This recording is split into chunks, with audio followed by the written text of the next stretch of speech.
Okay. All right.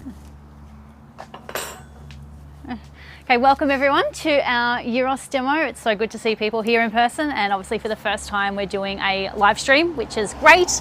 Means that everyone, regardless of where you are, you obviously get to see it and experience it, and that's really part of our mission, is try and help people as much as possible to make sure that you're getting the best experience out of, you know, whether it's charcoal cooking or specifically on a spit. So my name is Rhiannon. I'm one of the owners here at BBQ Spit Rotisseries, so I'll be the main one doing the demo today. But Tony is my business partner, knows all things spit roasting, obviously coming from a big Greek background. Yeah, knew everything about spit roasting growing up. His parents had a Greek restaurant, so yeah, obviously grew up in that environment, cooking whole lambs, and more recently, Tony's parents had a Greek restaurant, or Greek winery rather, which did gyro, you know, every weekend. So, and I was there working as part of that winery as well. So we both know what we're doing. A little bit rusty because we haven't done a demo for a while, so please bear with us. We're certainly not professional speakers or anything like that, but I assure you that the content, and more importantly the food that you get to sample, is going to be good. So what I wanted to show you today is, first of all, we'll go back to basics because everyone's coming from different backgrounds. Some of you are experts and know what you're doing and will probably be able to critique me as we go. Some of you are just starting out cooking with a spit and cooking with charcoal. So we have a lot of people that come in, their whole cooking expertise has always been on a gas barbecue. So we'll start with the basics of the setup, and we'll go on from there. So today we are cooking on a Cyprus spit, and this is probably my favourite because it's a small one, but yet you can cook for just a small immediate family, or you could cook for up to 40 people on something like this. So this is the one we're going to cook on today. We've got about 8 to 9 kilos of gyro that we're going to be cooking today. So that will cook, theoretically, if you're doing a catering gig, you're probably looking at cooking for about 30 people with that amount of meat. So we're using a natural lump charcoal today, which is my preference. It's got no chemicals, it's literally just burnt down bits of wood, so there's no smell or anything like that. And we're also using Firelighters, and if you haven't seen one of these before, this is called a charcoal chimney. Now there's a few different ways to get charcoal started. If you don't have one of these, you don't need one. It just makes your life a bit easier and cuts down the heating process by probably about half. So if you don't have one of these, what you do is just get your charcoal and your Firelighters, bunch the charcoal up in a pyramid in your spit, get the Firelighters and then position them in and then light it. And based on that, if you're using a lump charcoal, you're probably going to be looking at about 45 minutes before you're ready to go and put your meat on. If you're using one of these, it's probably going to cut it down to about 25 minutes. There's obviously a lot of variables depending on moisture content of your charcoal, or you know, wind. Wind makes a big difference as well. And then there's another little contraption that we use sometimes, which is a charcoal starter wand, which is like an electric gun. You basically just don't need any Firelighters, chuck your charcoal in there, use a gun, kind of like a heat gun, and that'll get your charcoal going in about 5 minutes. But that's kind of more of a specialized product. Most people will have access to something like this. So first thing is, we'll get the charcoal lit up. Everyone probably has one of those in your kitchen already, so no need to buy something special. The wind might play a little bit of havoc with us today, so just keep that in mind. If you're cooking at home, position your spit maybe up against the back of the house or the garage or something like that, so it's at least a little bit protected. All right. So we've got 3 Firelighters going. Then we just get the chimney and pop that on top. So actually, Daniela, would you mind getting us a chimney from the showroom, just so I can show everyone what it actually looks like underneath? But we've filled this chimney obviously to the top. It can overflow a bit. If you're cooking a really big spit, like a whole lamb or something like that, you'll need a couple of them to get going. Oh, thank you. So you can see how that's got holes on the bottom there. So then that's how the flame from the Firelighters are getting up into here. And basically the benefit of using that over not using it is it just keeps the heat all concentrated. All right, thank you very much.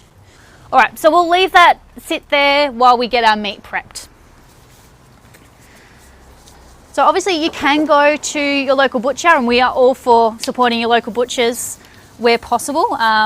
but for today's demonstration, I just wanted to show you how simple it was to do it at home with anything you could pick up at your local supermarket, all right?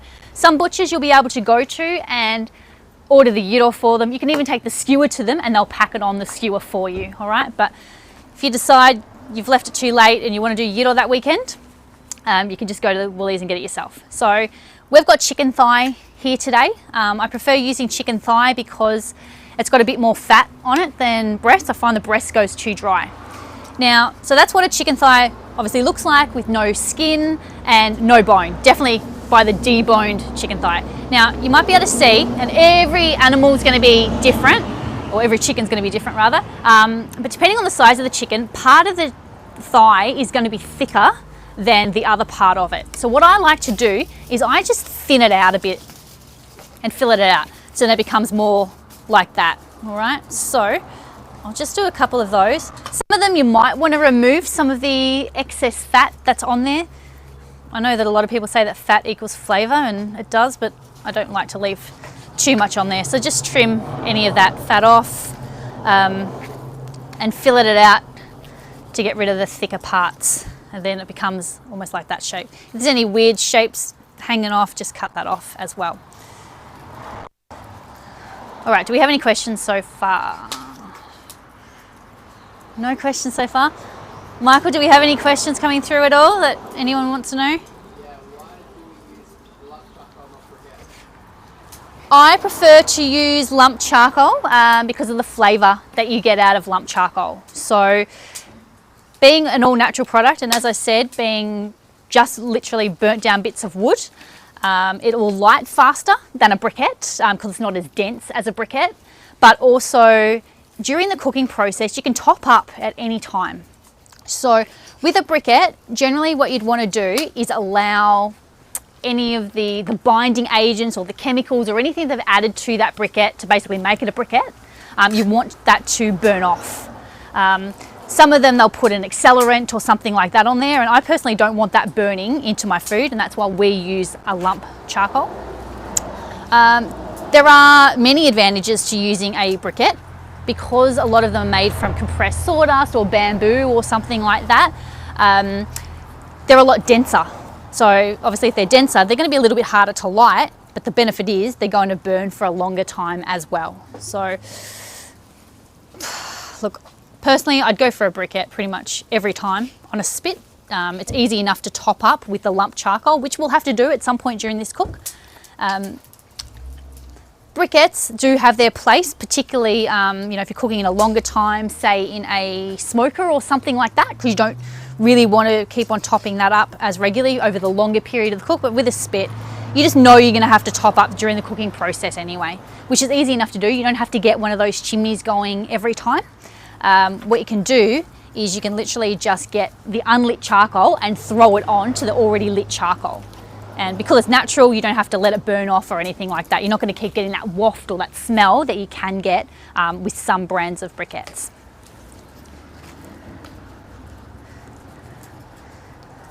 But if you don't have access to lump charcoal, just, yeah, you can use some briquettes, and just make sure you burn it off well. So there's different types of lump charcoal.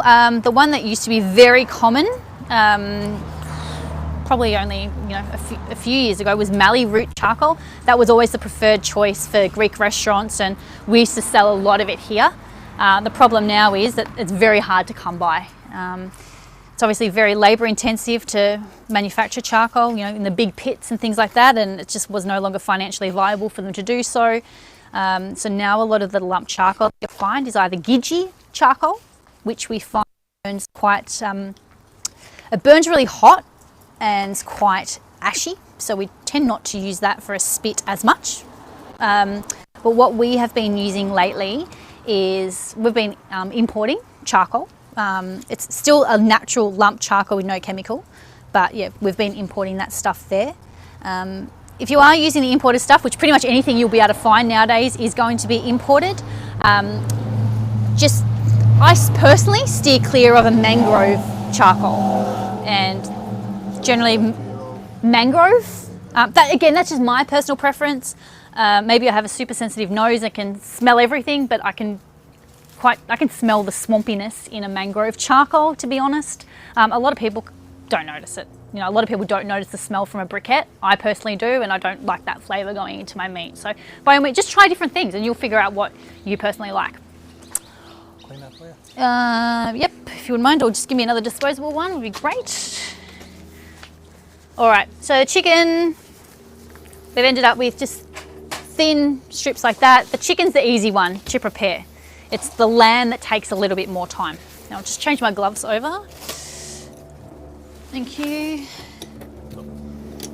Sorry. I've got this new set of drawers and there's like about 10 drawers here and I have no idea what's in either of them. So, all right, so chicken seems fairly simple, right? Just remember, no bone in, otherwise you'll end up having to work your butchery skills. Now, when you get lamb shoulder, a lot of the time when you buy it from the supermarket, not from the butcher will have it probably not wrapped up and netted, but a lot of the time they'll have it already wrapped up and netted because they expect you to cook it like a roast, okay? Which you could, but. So I'm gonna remove all of this because I don't need it. Now we prefer to use lamb shoulder rather than a leg of lamb.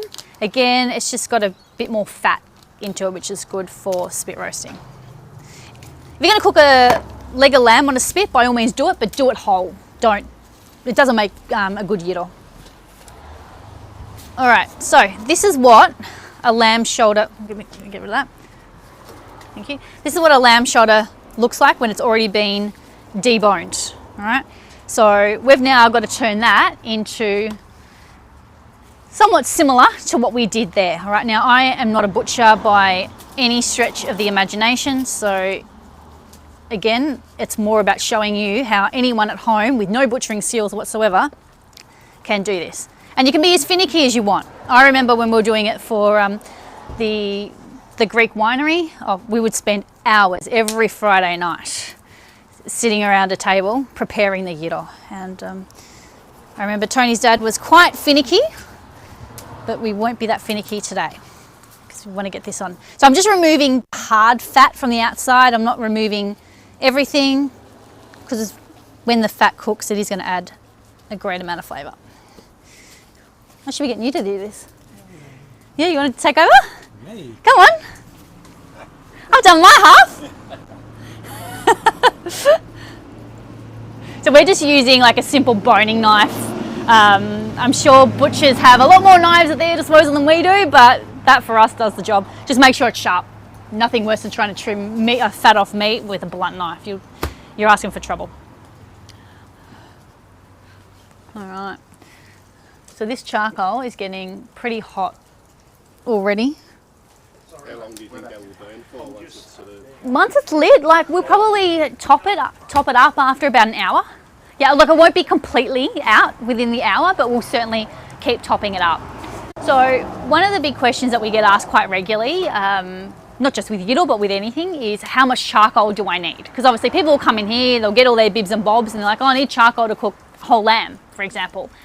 And what we generally say as a rule of thumb is allow 1 kilo of meat, allow 1 kilo of charcoal for every kilo of meat, all right? That's just, you're going to start somewhere, right? So that's going to be your ballpark figure. Now, again, it's going to vary depending on, if it's very windy or a little bit what you're going to cook as well. Like with gyro, you'll probably use a bit more because we're going to cook at a hotter temperature than normal. But it's a good starting point to give you an idea. Now, what Tony's doing here is he's just turning these into quite thin pieces. Now, the reason why we make it thin is because with gyro, what we do is we're going to stack it all like little steaks, in a row. And then when we carve it, you're going to get these nice thinly shaved pieces of meat. So, who has cooked gyro before? A couple of you have? Okay, good. The reason why we love gyro, particularly when we're cooking for a gathering or a party or something like that, is there's just a constant flow of meat cooking. So it's designed to be carved or shaved throughout the cooking process. So it's not like when you cook a whole lamb, you have to wait till it's 100% done before you actually take the skewer off and then carve it, or whole chickens or anything like that. So with the gyro is, as you'll see a bit later on, when we pop it on the skewer, it'll cook for an hour, and then we'll shave maybe the outer inch off. And then inside's still going to be raw, so then we're going to continue cooking that. And then we'll shave another bit off, keep it cooking. So that's great if you've got people, turning up at different points of parties. We have a lot of customers, wanting to do it for their kids' 18th or 21st, because, people are just coming throughout the night and you've got a constant steady stream of meat.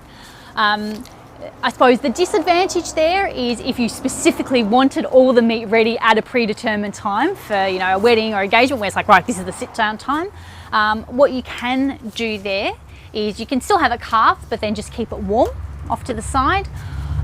Or what some people do, and we won't do this today, but some people start off by wrapping the gyro in foil. And what that basically does is creates like an oven, and it allows it to cook through a bit more before you start carving it. The disadvantage of doing it that way is you're not going to get as much smoky flavour in it from the charcoal. But also, I love those little burnt bits and everything that you get every time you carve. It's like almost you're getting a pack full of flavour every time from the charcoal. Whereas if you're trying to carve it all at once, the outside's going to, get a little bit crispy once you take the foil off. But all the stuff's inside, it's not going to have that char because it didn't have enough time to rotate over the charcoal. All right, how are we going here? Getting there? There we go. So what we're trying to do when we're carving the meat or prepping the meat is making it around about the same size as the gyros plates that you are using. Okay, so the gyros plates that we are using today, and what's pretty standard, thank you Tony, these are about 150 mil. All right, so we're wanting it to be, somewhat similar to that. Like you don't want to make it too small, otherwise it's going to be too hard to cut, and same, you don't want to make it overhanging way too much because it's harder to carve as well. So just keep that in mind when you're trimming up. With the chicken, some of those chicken pieces were quite long, so we might end up doubling them over, like just folding them over there. Okay. Now, I don't know if those of you that have cooked with gyro have ever used a disc before rather than a prong, like the prong are the fork style things.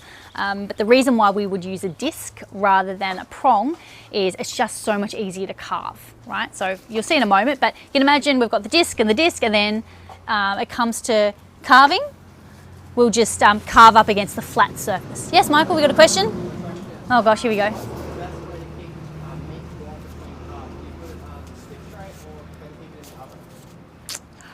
I'd put it in an aluminium foil tray. Sorry, for those that you didn't hear, the question was, what's the best way to keep the carved gyro warm if you're wanting to cook more through? So I would put it in an aluminium foil tray and then put it in the oven at very low temperatures. Personally, I would just probably eat it as we go because that's just the style of cooking that we typically do. It's like first in, best dressed. If you're not here for that first carve, bad luck. But no, just use aluminium foil tray at low temperature, but make sure it is a very low temperature because otherwise you're going to dry it out, and make sure it's covered, absolutely cover it. If it's not going to be out for too long, you could put it on the side or under your spit. I know on this particular spit it still gets quite warm here, but yeah, you'd want to keep it warm. Or you can get those big thermo pots as well. You put boiling water in them, leave the boiling water in there for 15 minutes or so, and then you can put the meat in there and it still keeps it really hot. So obviously take the water out first, yes. I thought that was obvious. All right, you may have just seen what Tony was doing there. The charcoal, obviously as it burns, starts to like compact. So he just added a little bit more in there now. All right, I need to get cracking on this meat because that charcoal isn't too far away. All right. This is always easier with two people, but if you don't have that luxury, just use one, and that skewer is piping hot. All right, so we're gonna put the gyros disc on.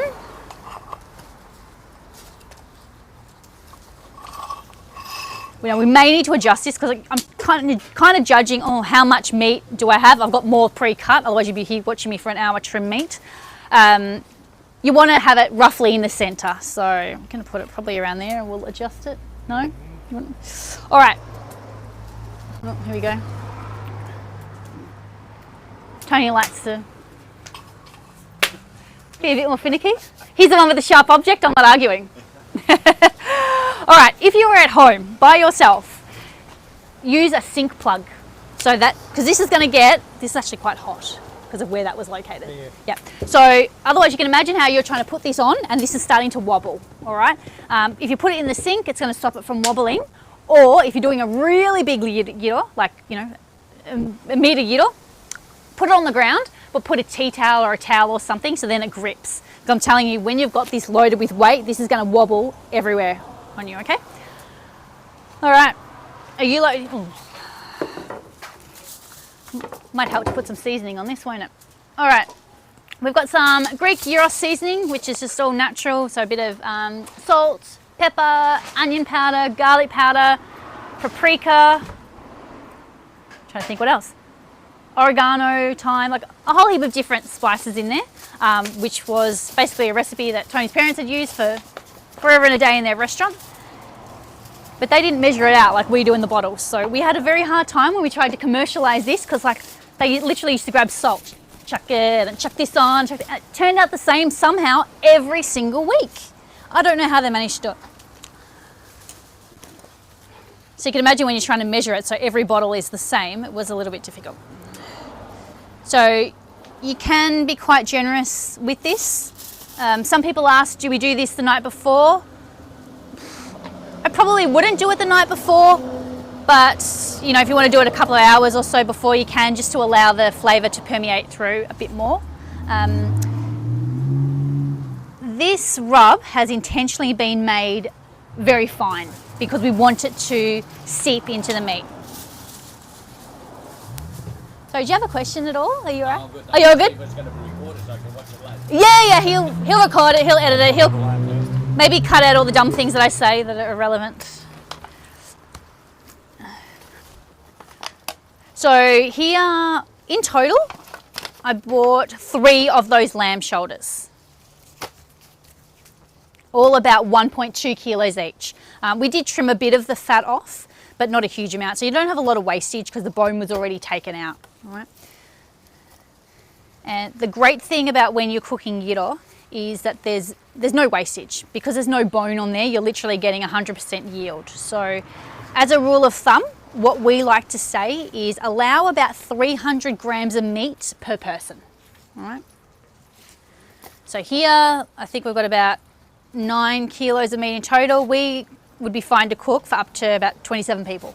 Doesn't that depend how many women or men are on there? Oh, it depends on how many sides you have. How many vegans you've got. One of our staff members, or Tony's partner, is actually a vegetarian. Don't hold it against her.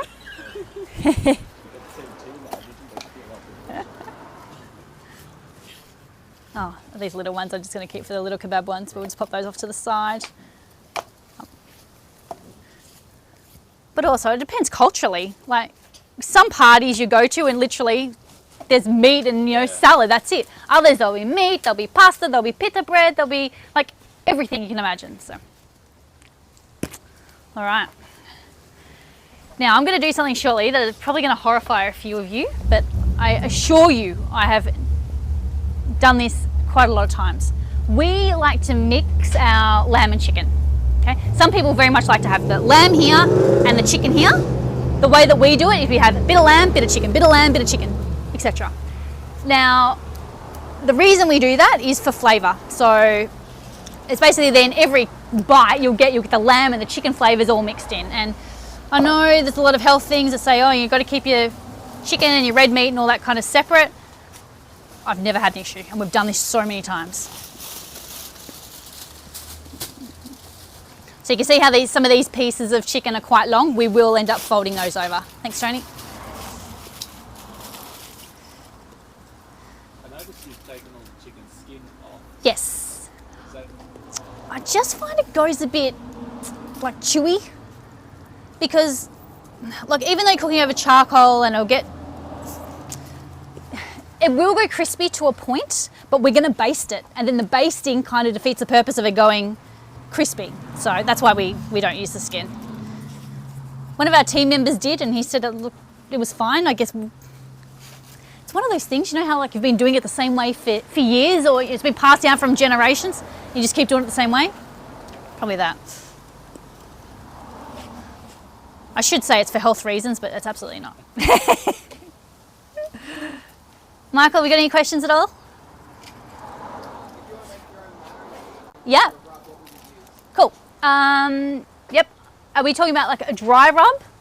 Because then I would just be using salt, pepper, oregano as most basics. Do you want to switch me over? And then if you want to get a bit more fancy, add your paprika, onion, garlic, rosemary, thyme, that kind of stuff. So we were getting a lot of people coming in wanting to know, yeah, that exact same question. And then that's when we decided to make that one. So gluten-free, no preservatives, all that kind of stuff. All right, we've got a lot of chicken here. Tony's probably thinking, how am I going to eat all this chicken? So we've got 20 people here that are waiting for chicken.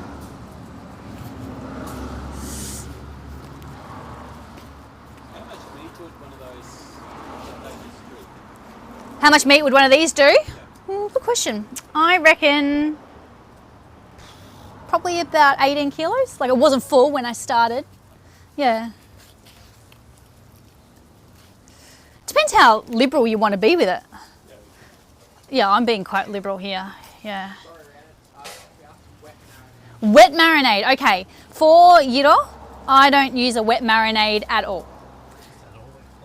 Yeah, you can add olive oil on there. That will also help a little bit with the rub sticking, but that's the reason why we made this rub so fine is so it automatically seeps in. But what you'll see is we are going to be basting throughout the cooking process just to keep the meat nice and moist. So that's where it's also going to get some of the flavour. And I'll run through with you what we use in that basting mixture. Very simple, stuff that you'll already have at home. Might already have growing in your garden, who knows. You gonna tip it out? All right. Wear gloves. Anything could happen.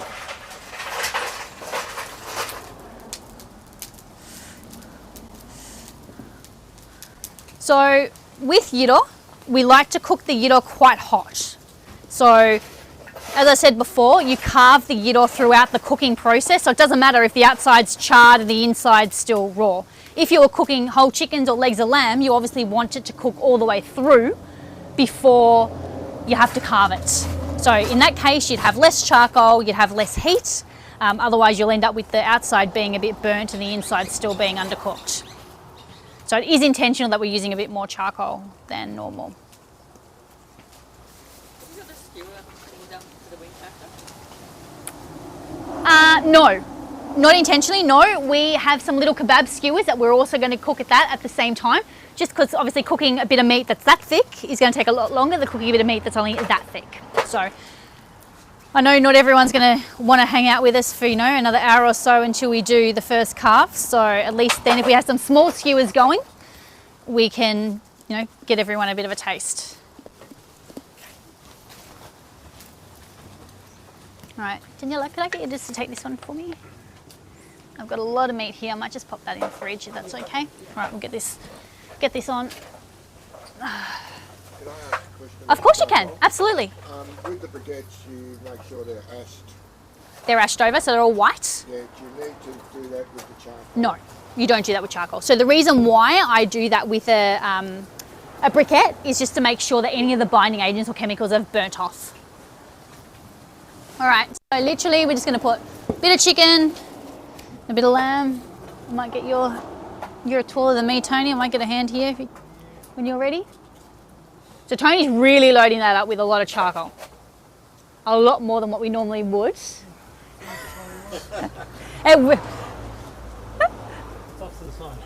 It's up, correct. Yes, so that unlit charcoal that he has just put in there will naturally catch a light from the already burning charcoal.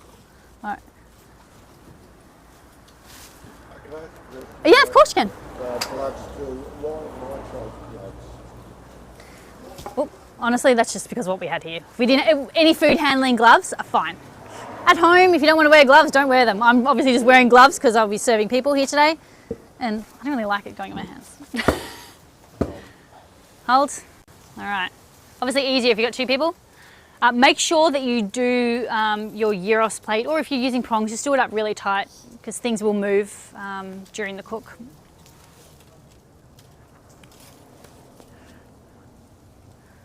So yeah, we're intentionally mixing the lamb and chicken. If you want to keep it separate, totally fine. Just get another set of prongs or another set of discs to separate it. So for those of you who have cooked gyro before, did you have disc or just use prongs at all?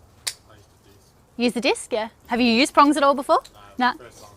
Ah. I've used prongs, but that's just what Yeah, no, that's what most spits come with. So of course, yeah. It just makes it more difficult to carve. So I mean, if you were cooking a leg of lamb or a chicken or something, absolutely prongs are the way to go.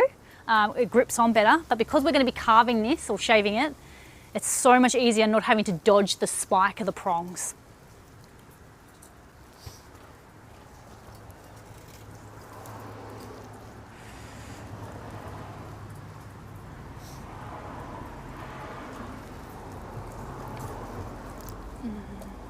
So what spit does everyone have at home? Jumbuck? I've got a Cyprus one, but it's about 35 years Oh, old. really? The bottom's rusted out. So Yeah. it's time to go again. Yeah, fair enough. 35 years isn't bad, is it?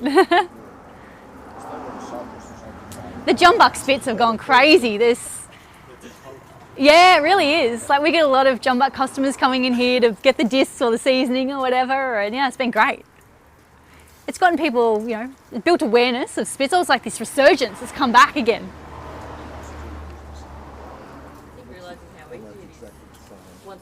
Yeah, absolutely. It's the same with most things, isn't it? Everything's hard if you don't know.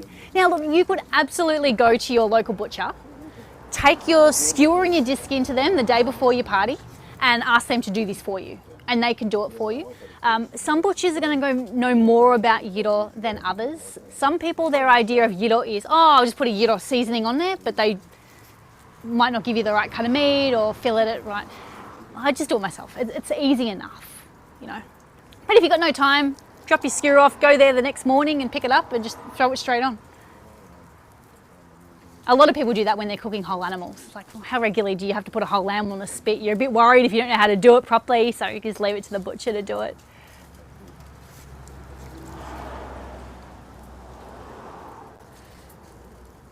So on a skewer of this size, obviously if we're utilising all the skewer, now I've still got a bit of gap here and there'll be a gap at the top, we can fit 12 kilos of meat on one skewer.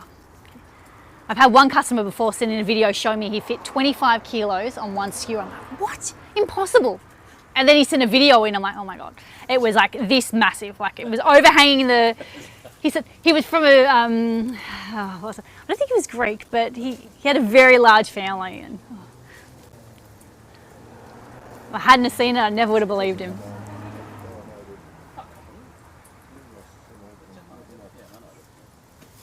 Michael, how are we going over there? Any questions? Yeah. Any tips for maintaining heat temperature?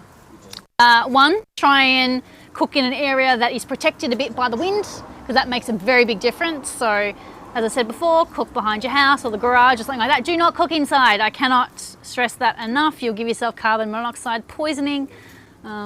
That's not to say that sometimes we don't do that inside the factory, but that's a 300 square metre factory, so that's a little bit different. Don't do it inside your garage. Just obviously have more fuel ready to go, so have more charcoal there ready to top up.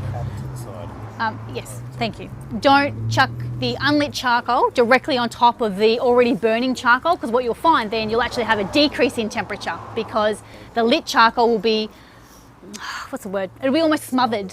Yeah, it'll be a bit smothered by the already burning charcoal. So yeah, thank you. He's put that off to the side if you can't see there already. It doesn't take long to catch at all.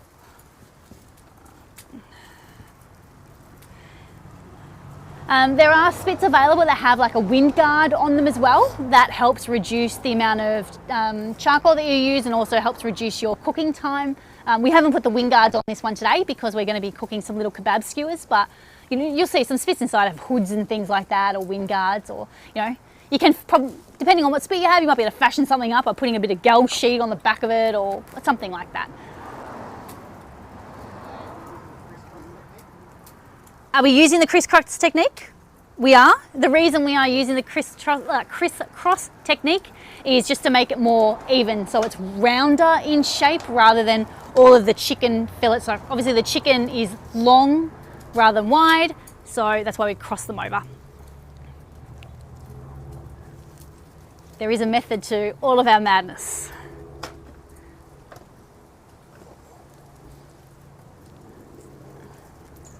It's been a while since you've done this, Tony.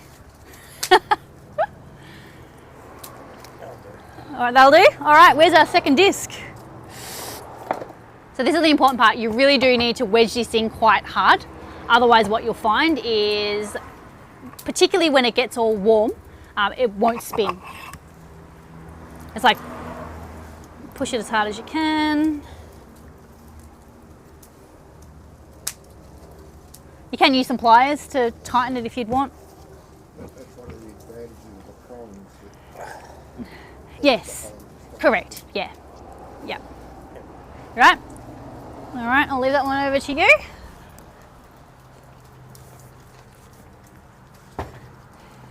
Now we might need to adjust this slightly depending on how centered it is and how much our OCD kicks in and things like that. There you go. Not quite in the middle. I don't know if I can handle that, but we'll see how we go. That's going to be annoying me. Look, you will notice there's some little bits there. I'll probably get a knife because that will drive me insane, but otherwise... Huh? Yeah, correct, yes. Some people will leave them on there because they're going to cook quicker, so that little bitch can get in there and knock them off before anyone else notices them. Do you want to actually chuck those little bits off, or you're right? Fine, I'll do it myself. Silence is leave it. Alright, this is fraught with danger. What could go wrong? Cutting with a knife over hot charcoal. Entree? Okay. We'll get entree started very shortly. So you can see all this smoke. That's going to provide such a beautiful flavour. It's probably been a month or so since we did a gyro. It's good.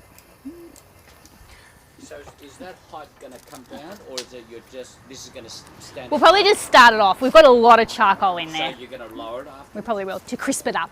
So actually, one thing I'll go into before I do that. Yeah.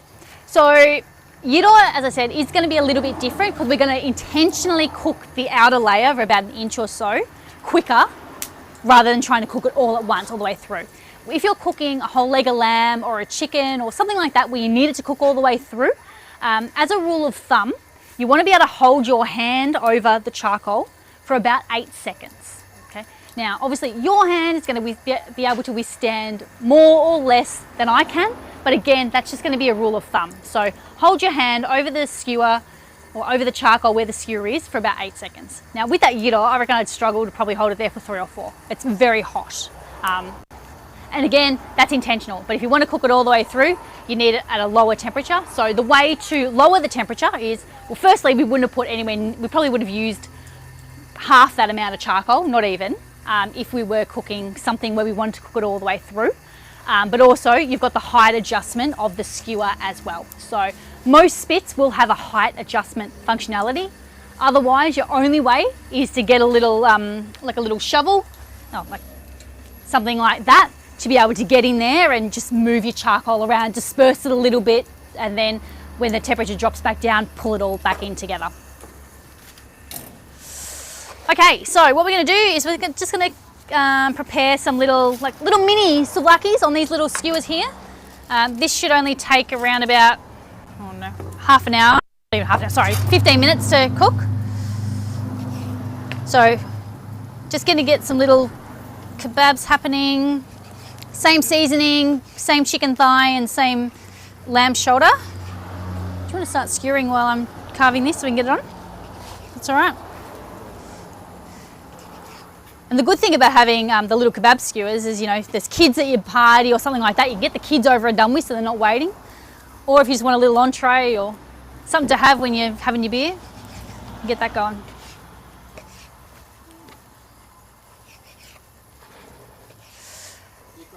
Yes. How many kilos of charcoal do we use for this size of gyro? How many kilos of charcoal? For that gyros, we'll probably go through maybe 10 kilos of charcoal. Yeah. Sorry.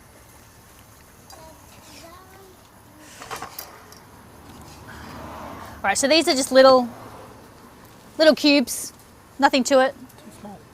They'll cook quicker. The smaller they cut, the quicker they'll cook. Can you just do, let's say just do chicken and then cook it for whatever long it'll take, and then that way, and then just without shaving it? You can, and if you were planning on cooking it all the way through rather than shaving it progressively, I would recommend using alfoil to cover that. So what you do is you cover like the entire outside of that. It'll turn it into a bit of an oven. That'll allow it to cook more through, and then the last half an hour, remove the foil to crisp up the outside and give it a bit of a charcoal flavour. You just obviously won't get as much flavour if you're cooking with alfoil on it. You're not going to get the smokiness of the charcoal going through.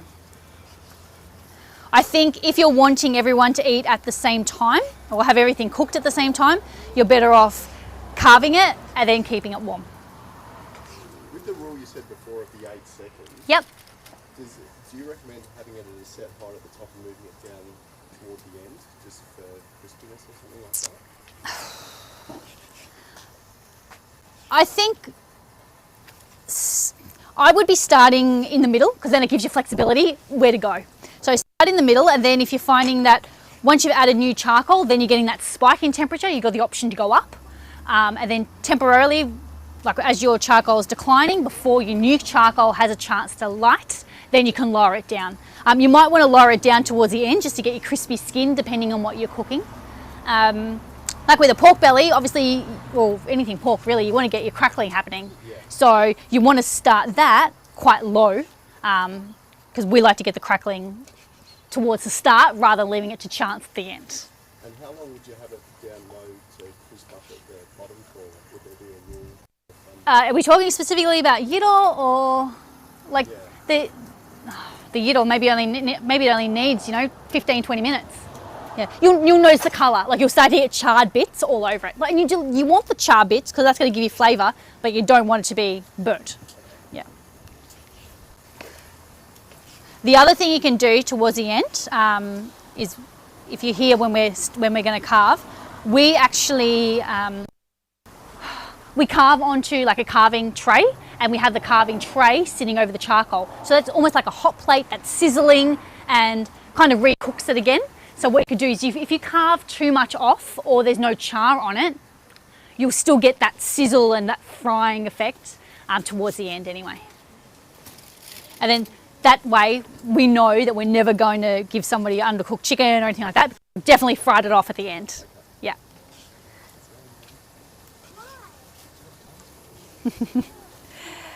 With gyro, well, here in Australia particularly, we use lamb and chicken. They're the most common cuts. You won't find beef gyro anywhere. It's just too dry.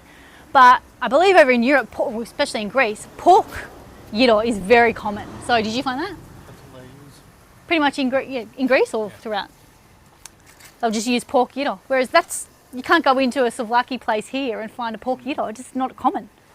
And also they'll put chips in there as well. So If you were to do a pork gyro, would it be shoulder?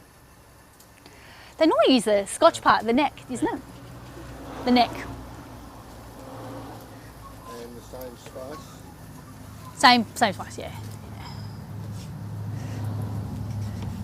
But yeah, don't try beef. Like a lot of people ask, oh, I want to cook some beef on the spit. That would be my least favourite cut. It's too lean.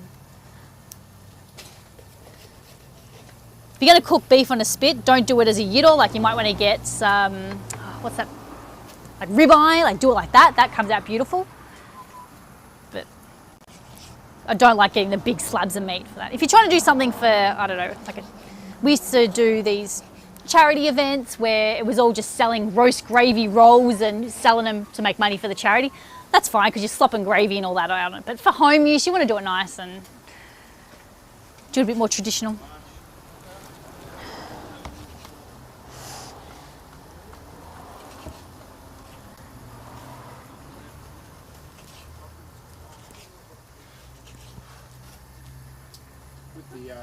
with the spit is the motor power and the other side's battery. They're both power. Both power. Yeah, so both the motors on that spit are power. You can run them off either 240 volt or you can run them off 12 volt as well. Yeah. So today we've obviously just got the one skewer going.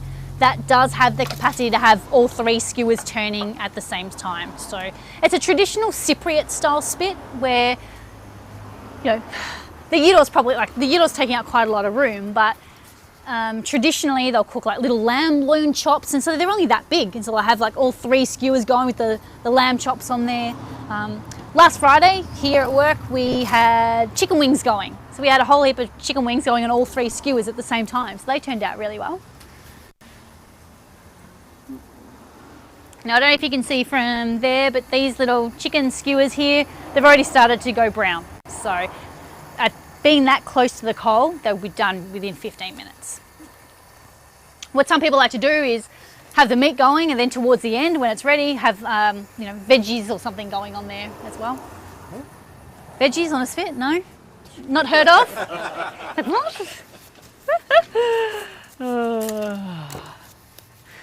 Poor Daniela never gets to eat anything. Like, Daniela, we're cooking on Friday. What do you want us to get for you? Like, nothing. We did a pineapple on a spit once. That turned out pretty good. Michael's like, yes, we need to do that again. You just put the whole pineapple in? Yeah, so we obviously took the head off, skinned it or whatever. And yeah, we just skewered the whole thing. And then cinnamon sugar went really well. Oh, I guess you put cinnamon sugar in anything, it's going to turn out good, isn't it? Oh yeah, and the ice cream. A maple syrup went on there. And, oh gosh, we have to do that again. You saw it on our Facebook page? That was crazy. Do we have rechargeable motor? Was that a question from Tony? Sorry, Tony looks after product development, whereas I look after more operationals, and he's trying to say, we need a rechargeable motor. I'm like, really, is going to sell? So we do not have one at the moment, no. Yeah, we do have the 12 volt ones, which Tony sometimes takes camping and just hooks up to a car battery. So, all right, so this is our basting mixture for today that I mentioned before. Very simple. So we've got roughly about half lemon juice and half olive oil. And I'm going to add a bit of salt just for some extra flavour. Oh yes. 4th drawer in, I found it. Any salt, I just happen to have kosher salt there. It doesn't need to be kosher salt. You can add extra things in here if you'd like. If you can add some rosemary in, that goes well. Just obviously chop it up a bit fine. But we find it's already got a lot of flavour in there from the actual gyro seasoning. So just going to mix it up. It will separate, obviously, the oil and the lemon will separate, and we're just going to baste.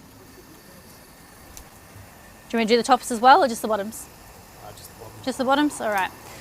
So, Too much probably will catch right. yes, I was going to get to that. All right, so this obviously has oil. Oil does not like fire. You'll notice as soon as the oil touches the charcoal, you'll get flare-ups. All right. Now, sometimes you actually want flare-ups because you want that little bit of char towards the end, so you'll do it intentionally. Right now, I won't be doing it intentionally, but it still might happen. Yeah. Nah, still happening.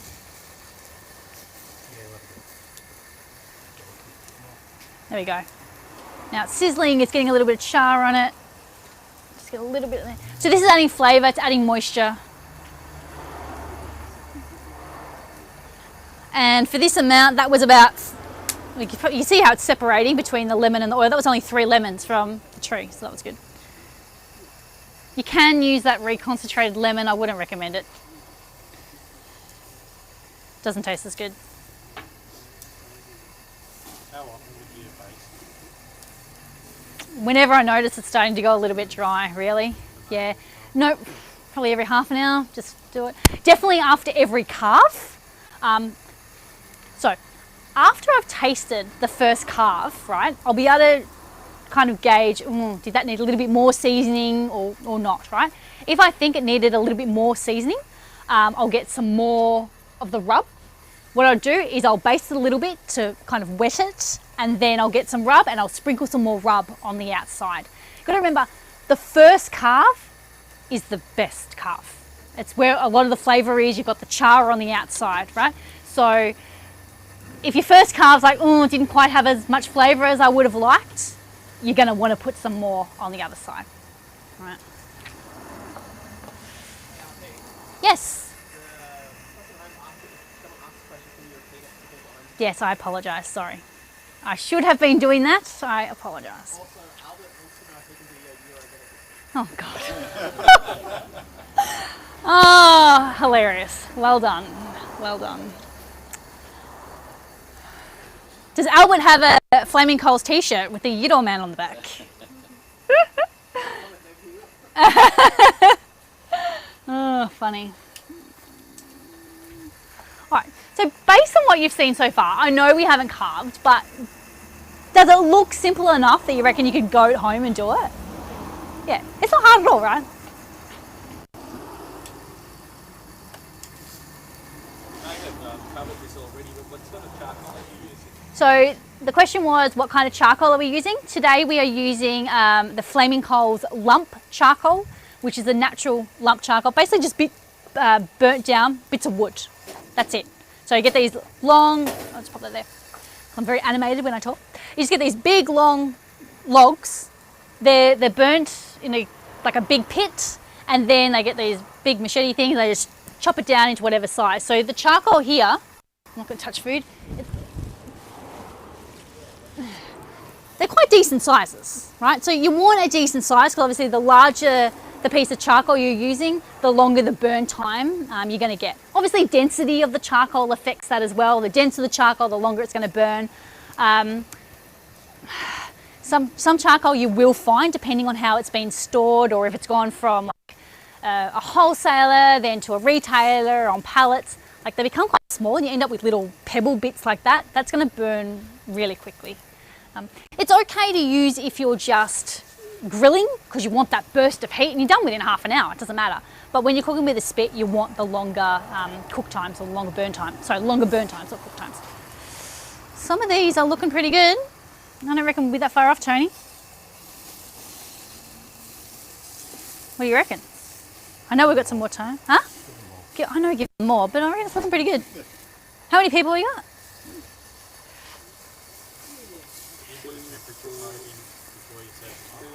Sorry, what's that? You put a temperature probe in before you serve it? No, not with Gyro. And the reason being is, sorry, Tony? Peace of mind you can. We can, absolutely you can, for peace of mind. We do have one just to kind of show you what the gentleman was referring to. So if you are concerned, sorry, so the question was, thank you, Michael, do you use a probe? So something like that, you just shove in, get an internal reading to know whether it's at safe cooking temperatures. If we were cooking a whole piece of meat, so chicken, leg of lamb, pig, whatever, we absolutely would, because we're not carving throughout the cooking process. With the Gyro, because we know we are going to basically get the little shovel and we're going to cook it again over the top here, just over here, absolutely, we know it's done. But you can. Especially if you're rushing things, just to be safe. Yeah. If you're doing longer cooks, then Yeah. I mean, I use this at home when I'm cooking steak. Not because I'm worried about cooking rare steak, it's just because I want it rare, I don't want to overcook it. So, you don't, this is like a, very loud. That's like an instant read one, but even if you've got like a slower one at home that you use for your coffee, when you make, your milk or something like that, anything that lets you know what the internal temperature is. So for chicken, the internal temperature that you want the meat to reach in Celsius is 75 degrees. So that is safe cooking temperature. With red meat, you can go lower. Okay. Yeah. Can you overcook the Gyro? Look, you could make it go dry, but that's also why we're basting throughout. And look, we know the Gyro, the temperature's way over what it needs to be. Like you'll see in a moment when we fry it up. We're essentially, after this is done, we're going to put a hot plate on top of there, or like the carving shovel. We put that on top of the coals, that becomes like a sizzle plate, and then we put the meat on there, and then we'll get the tongs and we'll spin it around, and it'll be kind of twice cooked, if that makes any sense. Sorry, what's your opinion on mango charcoal? I feel like I'm being set up here. It's like all my competitors watching, are they recording? My opinion on mangrove charcoal is I personally don't like it, okay? But that's like I personally don't like cooking beef on a spit. It's not up, I don't like the flavour that it gives. So I have just found that mangrove charcoal that I have tried is, it just, when it burns, it's got a bit of a, it smells like a swamp. And different brands are going to be different because they're all going to be cultivated from different regions and what have you. But I personally don't like it, and that's why we don't. But it is cheaper. It is cheaper, absolutely. Will most people notice? You know what? Probably not. Most people don't notice the difference between the flavour from charcoal compared to a briquette. But we do, because we're cooking at least twice a week. So of course we know the difference.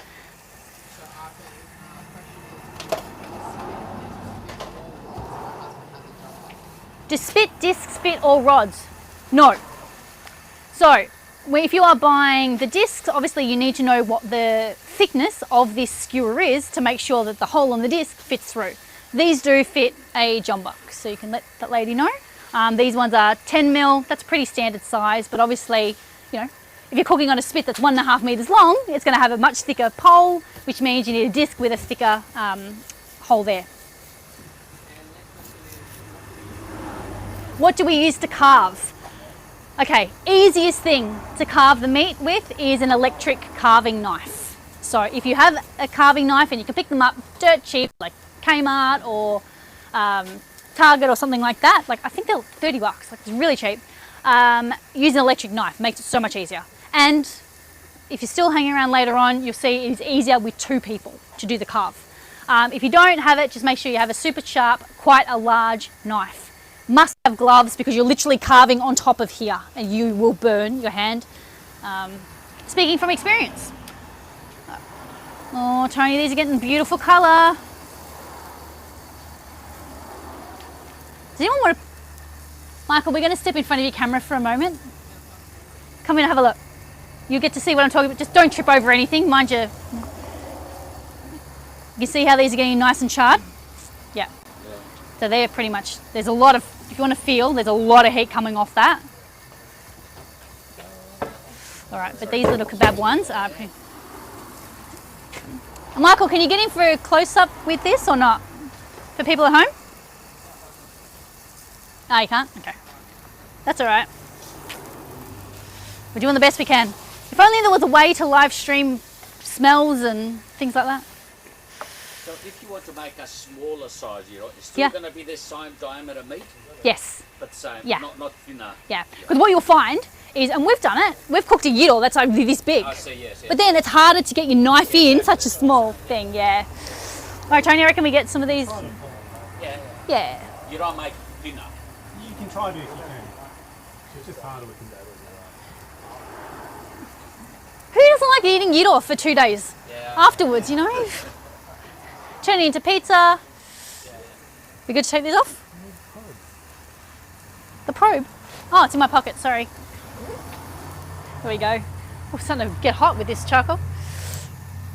All right. What are we reading at? Oh, reading at 93.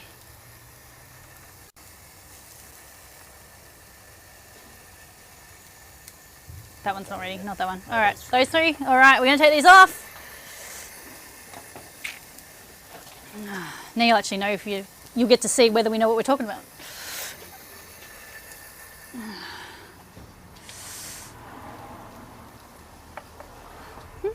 All right, tongs, glove, beautiful. We got somewhere to put this in? Yeah, chopping board. Chopping board, okay, cool. All right, you saw how quickly these were done within about 15 minutes. Is there a concept of resting it after you cook it? Just No. go Yeah, that's right. No plates, no nothing. You just dig in. Look, that's the beauty of cooking with a spit. It's just this like primal thing where you just get stuck into it. There's something about cooking with a spit that brings everyone together. Like you just stand around it, you're laughing, you're having a drink at the same time. Yeah, like we sell a lot of smokers, right? And as beautiful as the meat tastes, it's just so unsociable because you can't pop the lid. There's nothing to look at. Whereas at least with this, you know, it's a bit of a spectator sport.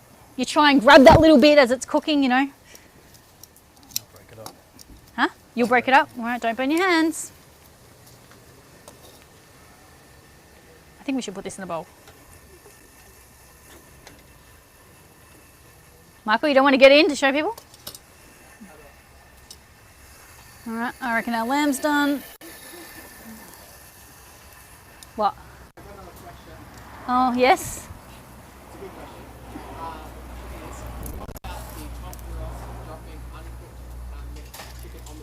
Yep, fair enough. That is a good question.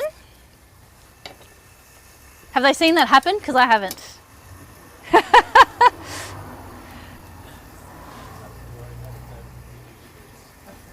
What was it? Sorry, what was that? There's nothing to worry about. It's over 62 degrees. Wow. Look, fair point. If we want to be pedantic, yes, we should be mindful of that. This hasn't really been dripping, that I've noticed.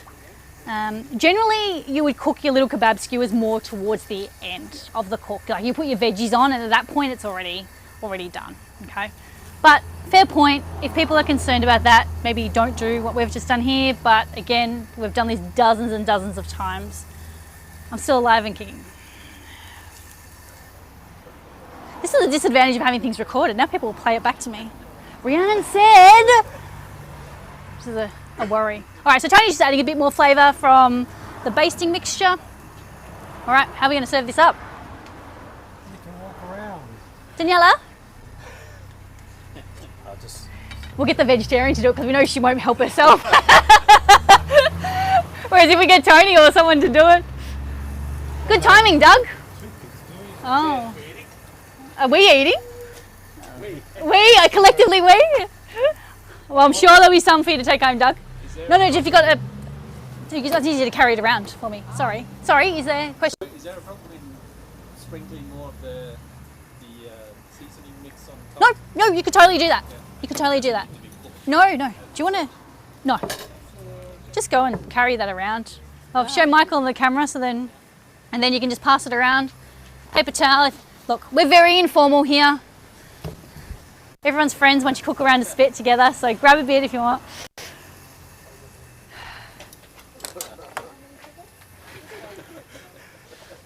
Come on, everyone. Don't drop it, otherwise you'll have about 20 hungry people after you, chasing you with skewers and pitchforks.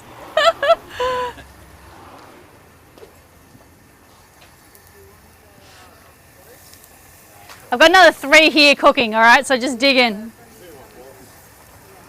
Oh, okay, sorry. We're being civil now. That's what we're needing for. How COVID's changed the world, we're almost civil. Oh dear.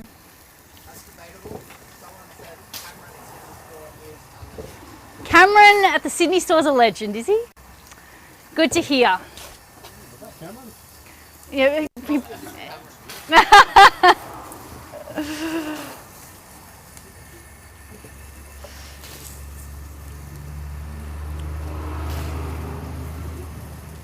Did you taste it? Oh yeah. You didn't taste any? That's good. Oh, okay, good. I'm like, maybe we should have tried it before we handed it out. Pardon? You just have to cook more. Cook more? Not cook it more. You're not going to run into the bathroom, mummy, or something. Come on. Once it goes cold, it's no good to anyone. So I need that plate gone. Don't be shy. Come on. It's good, isn't it? Yeah. Look, the good thing is that there's no preservatives, there's no gluten, there's no colouring, nothing like that. So, look, what we do find is that, oh, this is all right, but sometimes in the packet it does clump up a little bit, but that's because it's got no anti-caking in it. It's like, well, that's a small price to pay, just bang it up or something and it's fine. Nice. It's salty. It is salty. Yeah, exactly. Oh, here we go. Tony's giving it a go and any good? It's all right. There you go. Acceptable, hey? Come on, we've got to get rid of this. A new question, okay.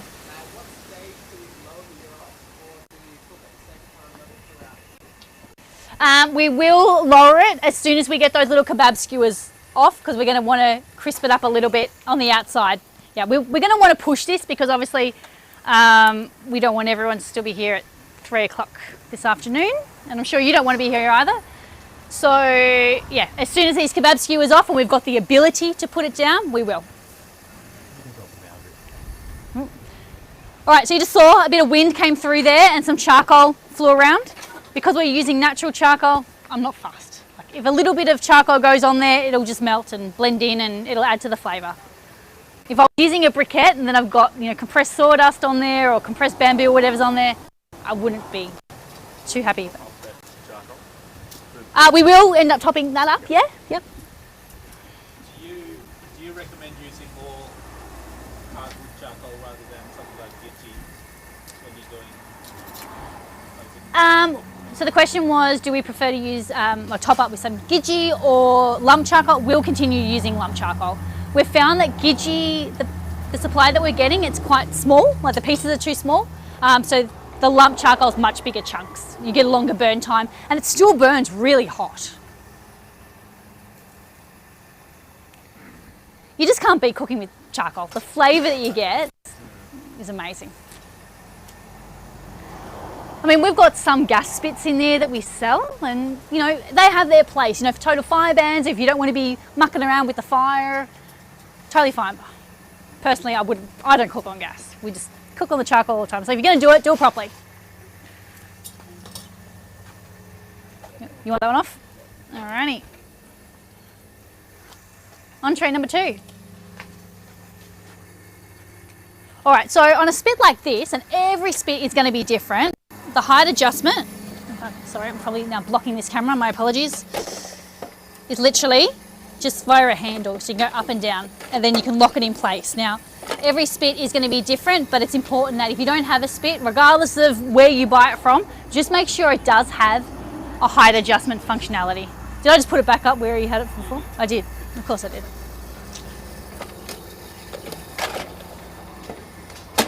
There we go. We'll leave it there. I'm getting really hot now. I don't know if I'm allowed to take my jumper off. Looking good. All right, can I baste this meat now, Tony? Is that all right? All right.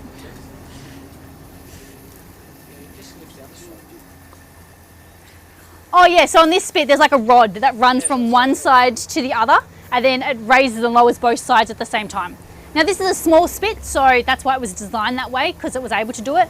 On the bigger spits, you won't be able to do that because you know, potentially you could have a lot of meat on there. Like some of the spits that we have in there, you could put, you know, about 50 kilos of gyro on there.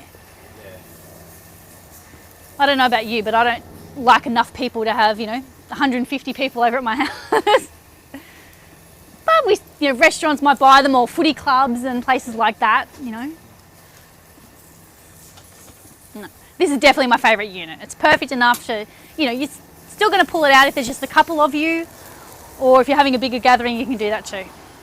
You can see how we've got a bit of flare up there. If that continued, I'd actually get the little shovel, move the coals away to disperse it, and then move the coal back over it. Now, we do have a lot of charcoal here because we're intentionally trying to get the cook done quicker than normal. If we were only going to cook, I don't know, a leg of lamb, it's only that big, you would only put enough charcoal to cover that section of the meat, all right? And what you would do when you're cooking actual pieces of meat, not gyro, is you never put the charcoal directly underneath the meat. It's okay when it's still raw, but as it starts to cook and it starts to drip the fat and the oil, you don't want those flare-ups. So if you have the charcoal directly underneath the meat, the oil is going to drip on the charcoal and then you're going to get the flare-up. So you kind of put the charcoal to the back of the spit, so it's still getting the heat from the charcoal, but the drips are going to happen at the front. So the drips, just so you can understand, is this motor is turning towards the back of the spit. The drips are going to happen as it goes on the upswing, which means the drips are going to happen along this front section here. So you would therefore put your charcoal along the back here. Now with gyro, we're not fussed, we want it to char up nicely. But if you're cooking whole piece of meat, definitely have your your charcoal towards the back and allow the drips towards the front. A question that we often get asked is, well, do you catch the drips? Do you do anything with that? You can. With chicken, what we sometimes do is we get those little thin aluminium foil trays, like they're only like that thin. Put a couple there, you catch the drippings, and then you can make a gravy out of it by just putting some herbs in there and some flour. And that will thicken up, and you can use that as a gravy afterwards if you wanted to. Is the power supply for your motors, is it reversible to make it spin the other way? Okay, so the question was, is the power supply for these motors reversible? No, they're not. One way only. The good thing about this spit though is if you wanted, you could actually have the motor, like this whole mechanism could be reversed. And the power supply, does it have various speeds or is it a one speed only? We do have variable speed motors. The motors that come stock standard with this are just flat, about 6 RPM, which we've tested a lot. That's kind of optimum. So if the power supply that I have, you can actually Vary the speed? Vary the speed. Yeah, okay. There's some different theories about the speeds on it. Tony will probably be able to mention that more because he's the one that sets the speeds for our motors during the R&D process. But just talk a little bit about why would somebody want it to run at, say, 2 RPM and why some people want it to run at like 15 RPM. They'd mainly want it to run at a quicker speed. So if you're doing gyro, for example, which is the prime example, you may want it to go quicker so you don't get the drips in the fire. It basically is self-paced as it goes around.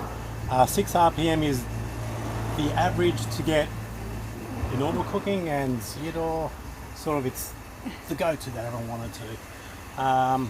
Why do people like to have slower speeds on motors? No idea. That's why we don't do it. But you'd be surprised how many people do want to slow it right down. It's also, without getting too technical, it's hard to control the torque at a lower speed. So at a lower speed, lower voltage, you really need the meat to be balanced, otherwise you get an excessive flop. For the higher speed full revs, it just goes nice. So obviously we're cooking gyro today, but we're happy to answer any spit roasting related questions or charcoal cooking questions. So if you've got any questions about cooking whole animals or balancing or anything, cook times, feel free to yell them out. I'm happy to answer. Yes. How long does it take to cook this amount of gyros?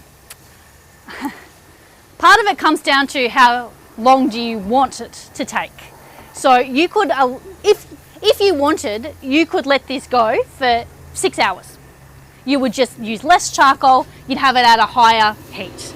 Today we're going to try and push it as quickly as we can and have it done within 3 hours. 3 hours total, right? So generally with a gyro, the time taken to do the first carve is going to be the longest because the meat is still quite cold. That was one thing I didn't mention earlier actually. Don't grab your meat straight from the fridge and put it on the spit. You obviously want to leave it out a bit to come up to room temperature. So we did have this sitting out of the fridge for probably about half an hour to 45 minutes before we brought it out. So generally you're looking at about 90 minutes before your first carve. Then even though after you've done that first carve the meat underneath isn't fully cooked and you wouldn't be able to eat it, it's still warm, like it's still very much on its way getting there. So your second carve you'll be able to do in probably half the time, okay? And then it'll get shorter as you go on, okay? But if you've got a deadline to have it cooked by and someone's on your back saying, oh, the guests are coming soon, where's the meat? You've done it to me again. Crank the charcoal, lower it down, and then just do more regular, thinner carves. Like you could carve that much off or you could carve this much off, but just to get it going a bit quicker. Yeah. Also, people need to remember, it's not fast food. It's cooked over charcoal. There's so many variables, So, but I'm sure I'm not the only person that's been caught out when you've told people we're eating at a certain time and guess what, it's not ready. And then people get angry at you and like, I'm gonna order pizza, But that's more so with smoking though than a spit roast. Yes. Just to confirm, when cooking a leg of lamb, Yes. put the lump on the back of the grill and that bit to the front. If you put, question was, if you're cooking a leg of lamb, you put the lump to the back. Oh, sorry, you put the lump charcoal on the back. Yes. Sorry, I didn't understand the question by saying put the lump. Yes. So you put if your motor is turning clockwise, which this one is, you will put your charcoal at the back here, so closest me, and then as the meat's starting to drip its oil and fat, it will drip on its upswing.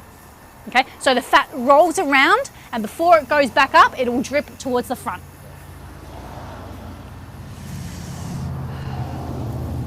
Has anyone dared to cook a whole animal before? No? You have? What did you cook? You cooked a whole bison? Are you kidding me? What? I was going to say, that's a bit ambitious for your first whole cook. A supporting team here. Oh, right. Okay. Oh, well. Everyone needs a wingman.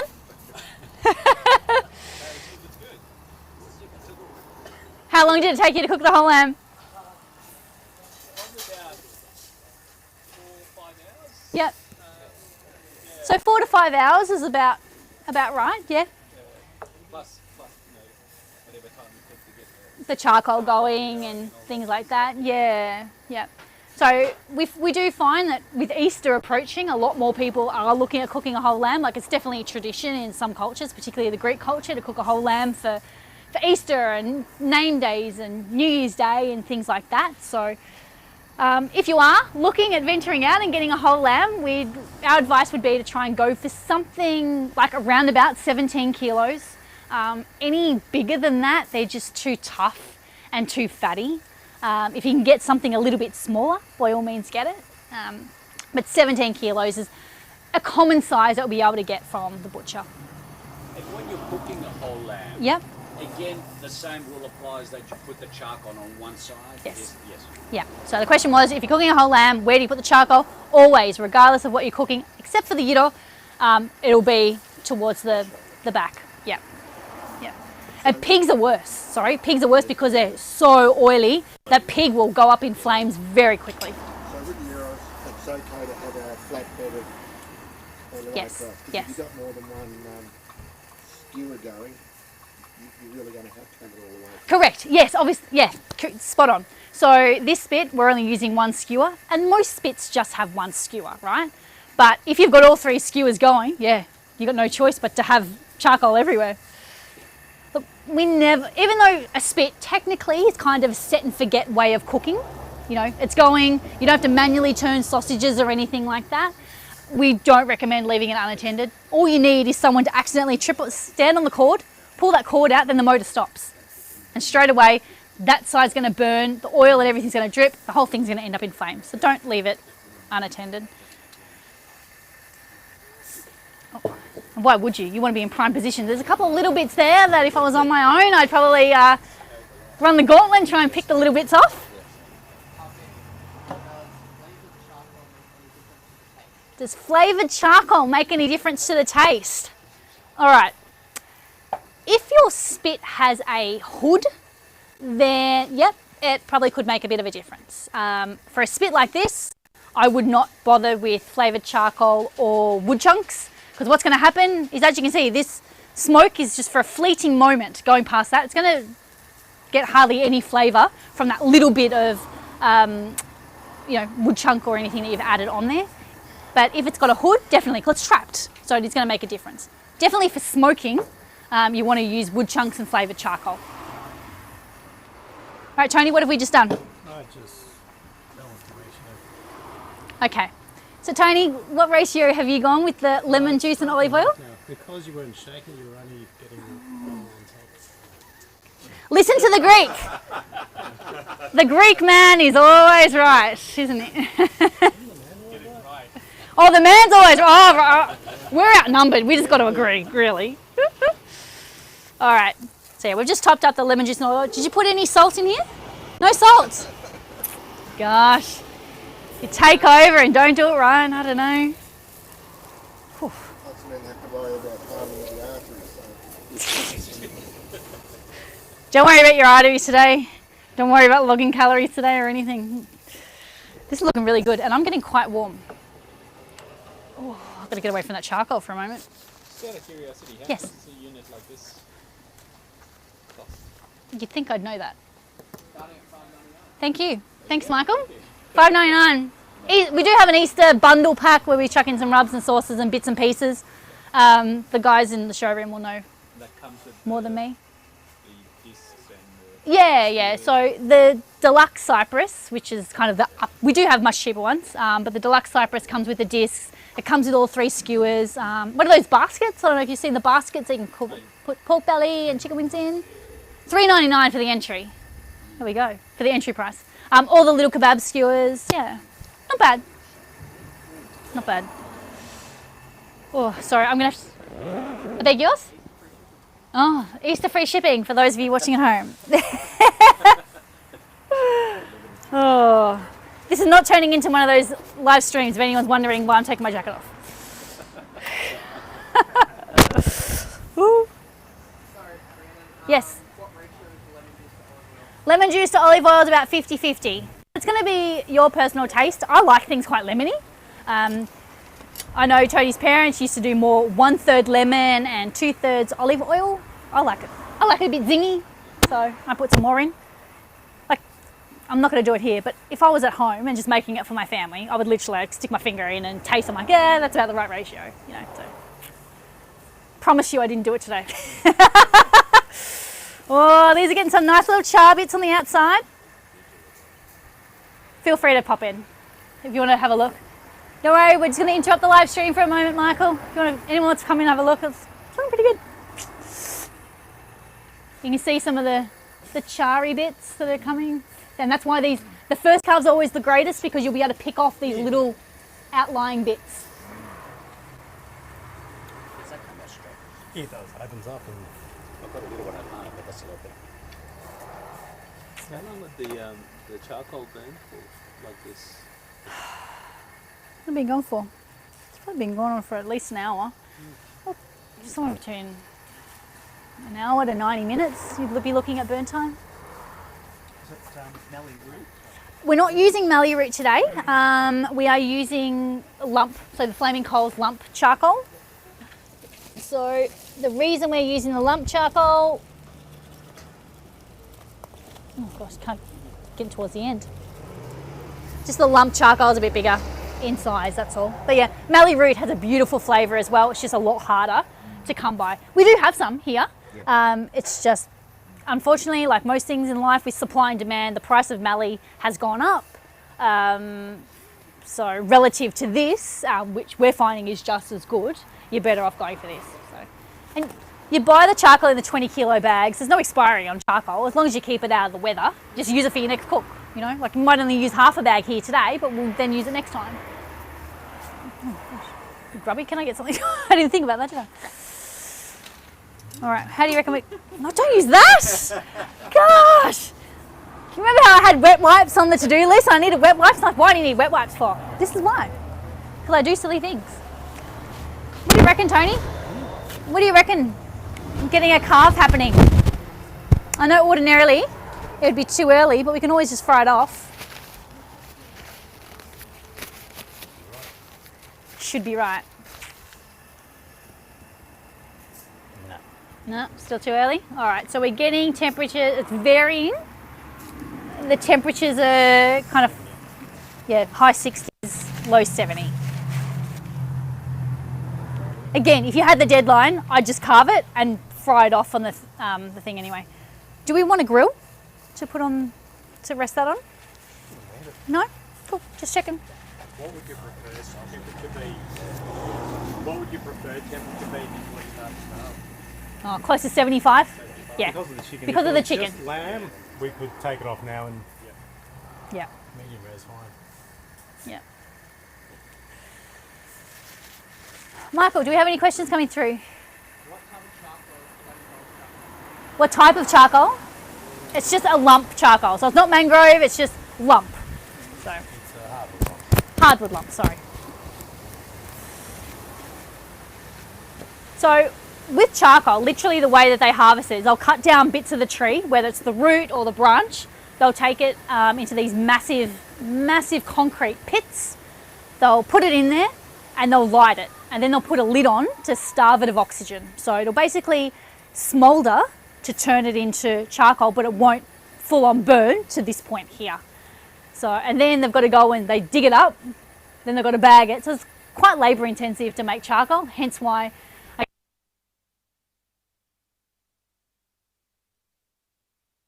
people don't want to go into that line of work. So I can understand, you know, there's probably easy ways to make money than getting dirty with charcoal every day. Come on, hit me with questions. Tony's going to add more charcoal. All right. Thank you, Daniela. It's all right. Real lemons or bottled lemons? I like using real lemons, and these are real lemons because these came from the tree at home, not the supermarket. So yeah, look, you could use, I don't like the concentrated stuff. That's probably cheaper nowadays to buy the concentrated stuff than to buy lemons from the tree, lemons from the shop. It's ridiculous.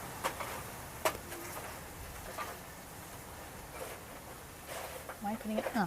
So Tony now is intentionally putting the charcoal towards the front because he's going to put some unlit charcoal at the back. All right. So yeah, just make sure you've got some sort of little shovel or something to be able to move. It needs a long handle. You need gloves?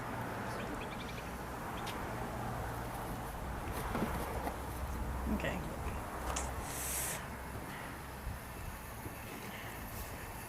So if you're having some sort of party at home, you might want to have the pita bread, and then you'd have some onions, tomatoes, lettuce, or if you want to make it into a souvlaki, otherwise just normal meat with all your sides. If you were to cook a suckling pig on that, how would you secure it? You wouldn't put a suckling pig on a spit of this size. No, it's a bit, look, I have seen customers do it. They somehow found a 3 kilo suckling pig. I have no idea how they managed to find a pig. They said it was from a Portuguese deli somewhere. It was in Sydney. I've never seen a pig so small. Most of the pigs you'll be able to get from the butcher is going to be about 15 kilos. Now, even though they're small in weight, what we find is they're more plump up. They don't necessarily get too much longer. So, yeah, unless it's really tiny, and I'm talking, 4, 5, 6 kilos, you wouldn't be able to fit it in there. A Portuguese butcher, yeah. Fung.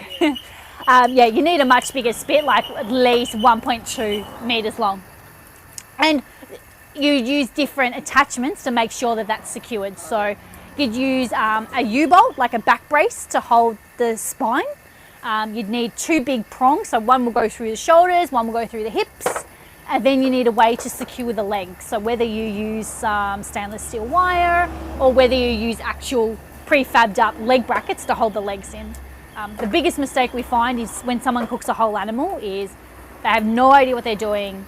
They haven't balanced it properly. They're like, they'll ring up and say, it's not turning properly, or one side's burning, or whatever. It's like, have you got the back brace in? What's that?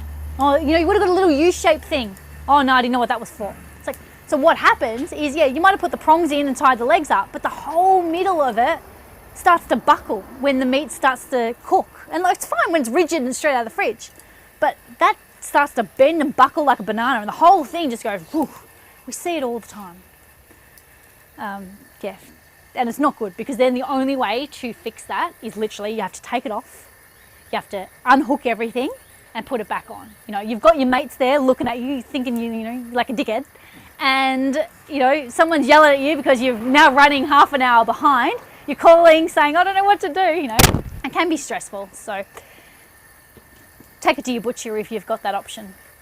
Not all butchers are experienced in doing it either. So we've got plenty of videos on our YouTube channel and our website showing you how to do that. Like, we actually get there with the hammer and hammer it all in. It's a little bit gruesome because you're literally putting a skewer through the mouth of a pig.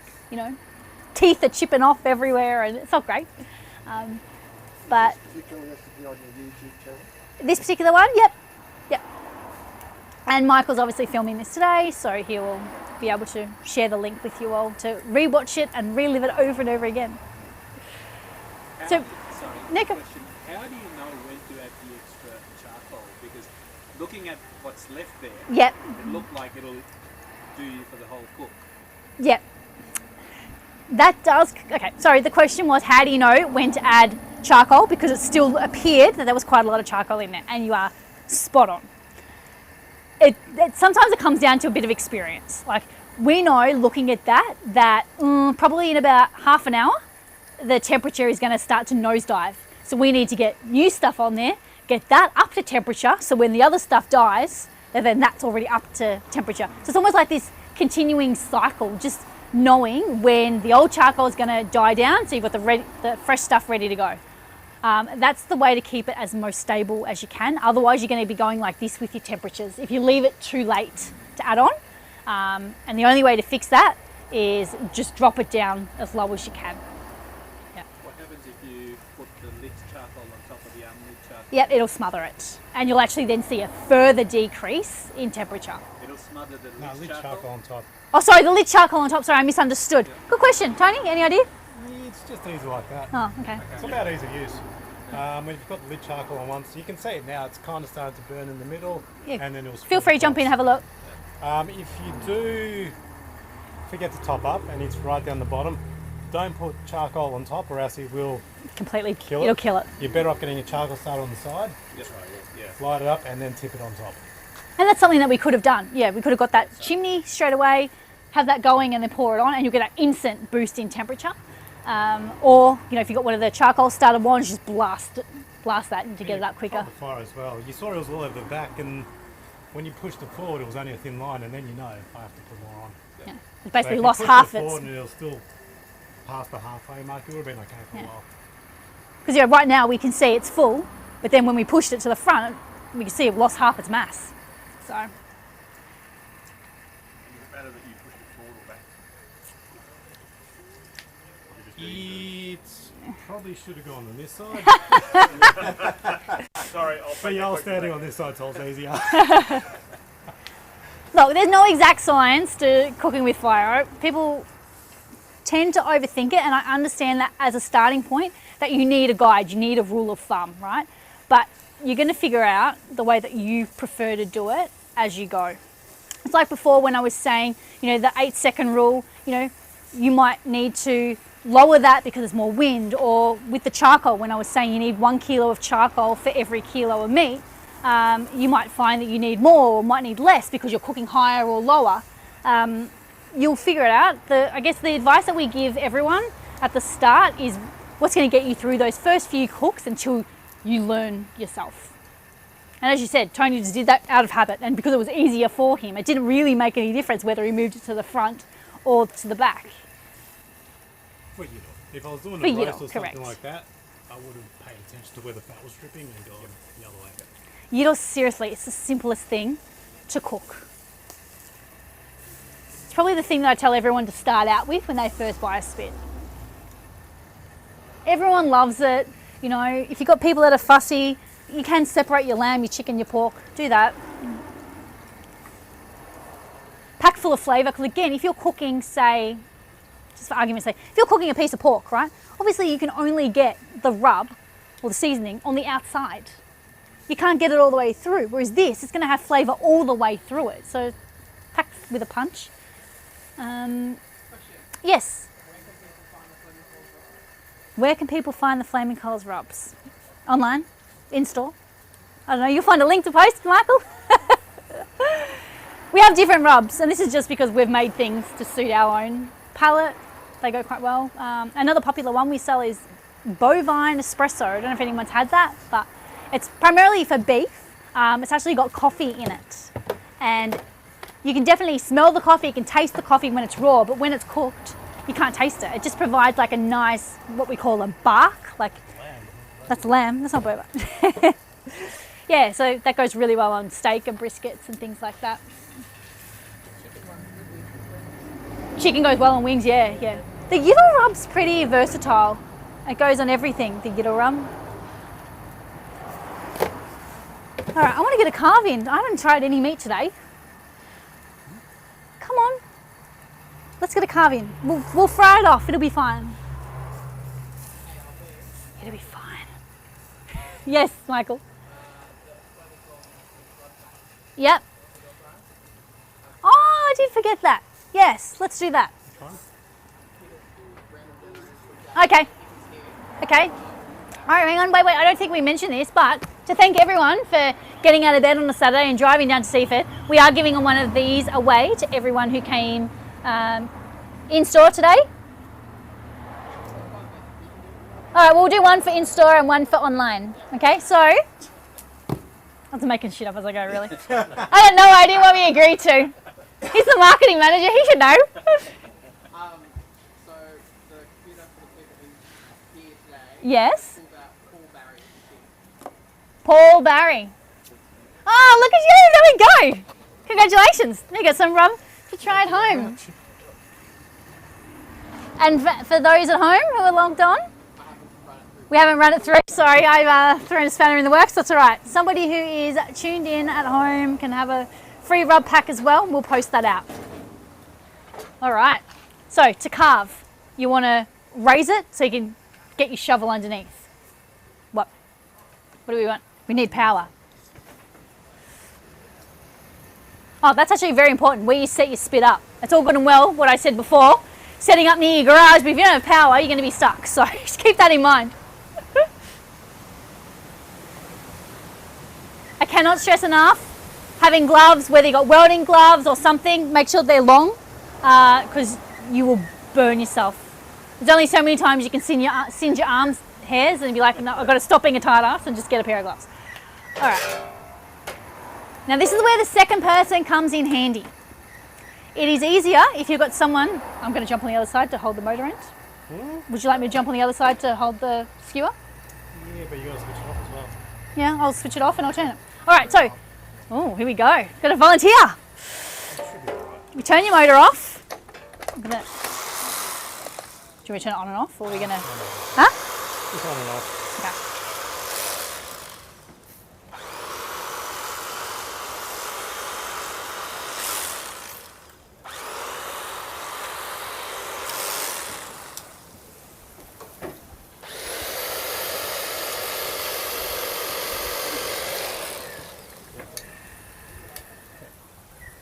It's mainly for the knife that you need to hold it. Or an electric knife, you know. Oh, No, you should be alright. sorry. Yeah, 'cause with the knife you're going. Yeah. So you got to hold it steady, yeah. You okay? Oh.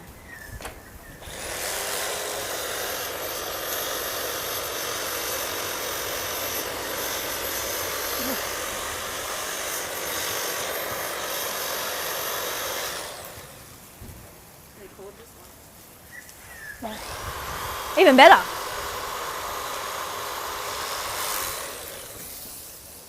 So you can see, like, that's re-cooking again.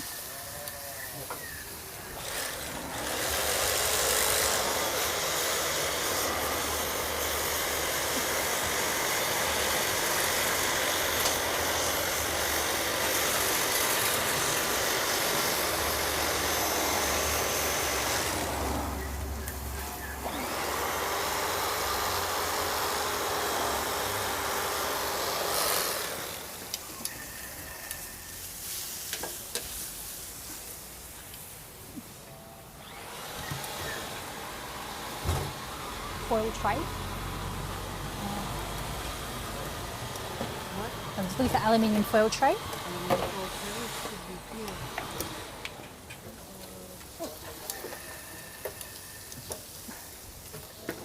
Like a Kinder Surprise. We've got this new bench, and there's literally there's like 18 drawers, and you're looking through each drawer to find what's in each one. Huh? Ah, yeah, it's okay. Oh, sorry.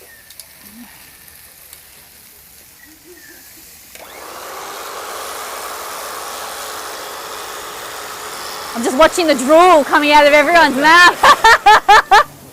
Oh, I caught it. This is why you need a wingman.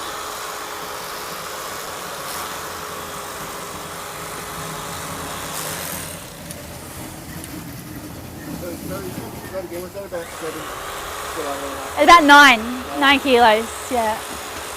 You know what? It's probably closer to 8. There was a little bit that we chucked back in the fridge. And of course, we had a couple on the kebab skewers as well.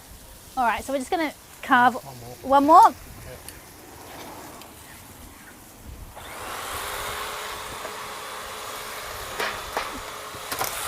Oh, I dropped a bit in the fire. Good job. Huh?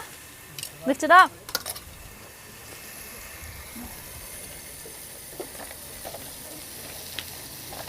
That's already up.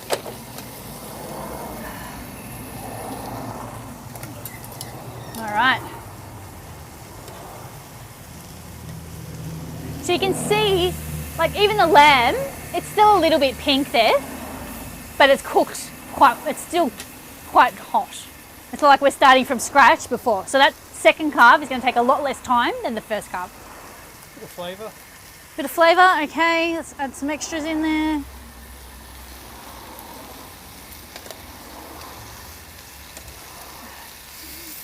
Or you could just get some lemon and squeeze it on as well.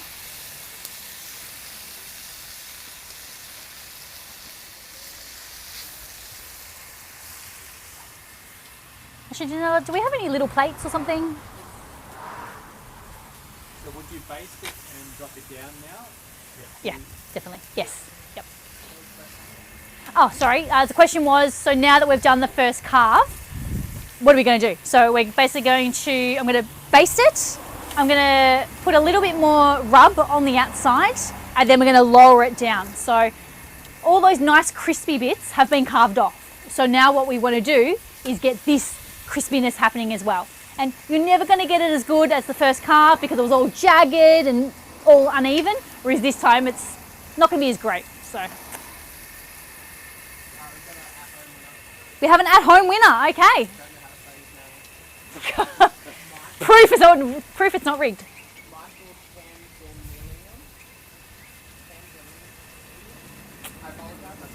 Sorry. Michael K, you are the winner of our Flaming Coals Ultimate Rub Pack. So thank you so much for tuning in today. We will reach out to you. We will grab your address and we'll get the Ultimate Rub Pack in the mail on Monday. So you can see, like, we're giving it a good few minutes to cook again. So, oh, perfect. So what we'll do is we'll put the plates and everything out, and people can just help themselves.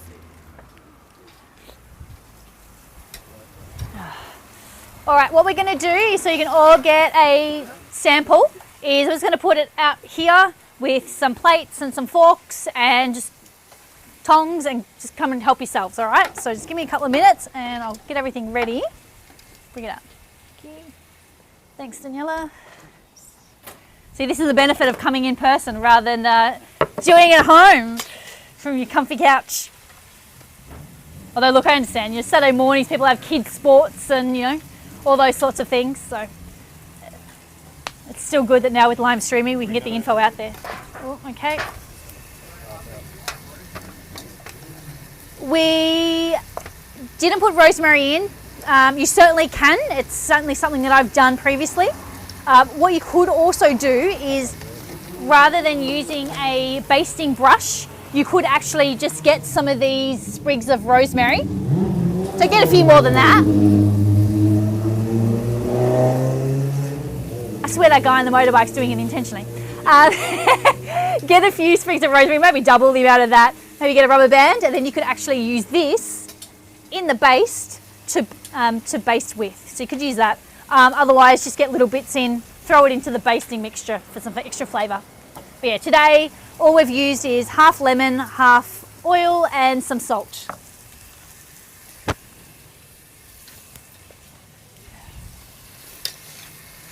Some more flavour in there?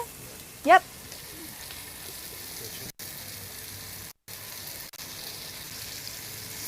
There you go.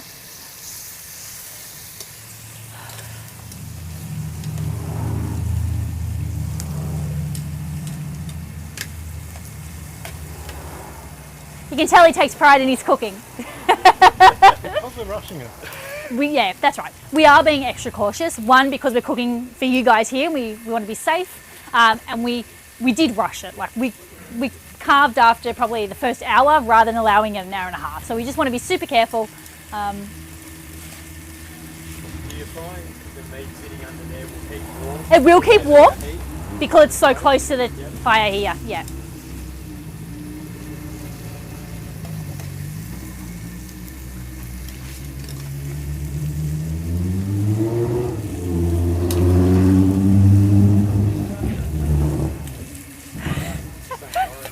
It's just like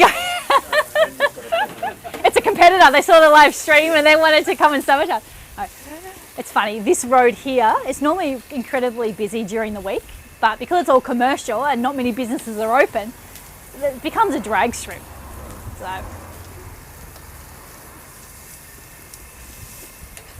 Oh, your eyes never get used to getting smoke in them. It's like, oh, it's like when you cut onions. Same thing. Ooh. All right.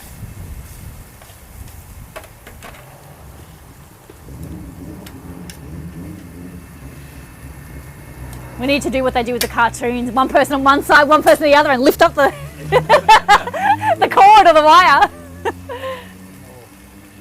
More based, okay.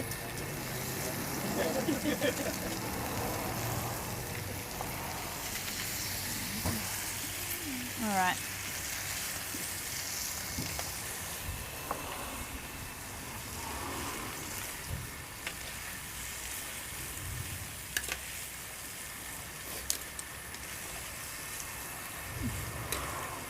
So if you don't have some sort of shovel like this, you could use maybe a hot plate from your barbecue. Just be mindful that it is going to get tarnished because of the heat of the fire. So if you don't mind.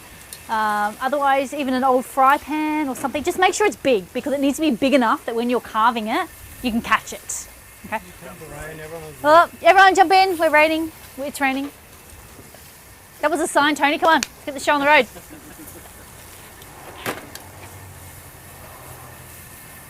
Do you sell those shovels?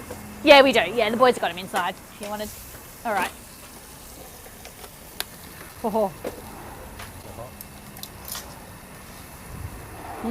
Looks good. It couldn't have held out another 20 minutes, could it? That's all right. Then we don't get to come in closer. Wow. All about time. Huh? All right. So, you're all welcome to. Oh.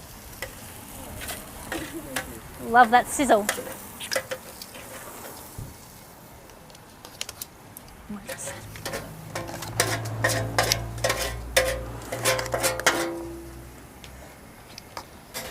You know what? I'm going to just start slapping meat on a plate and you guys can grab your own napkin and fork.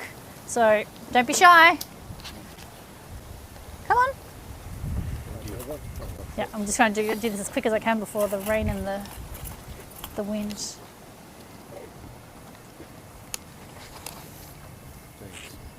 You're welcome.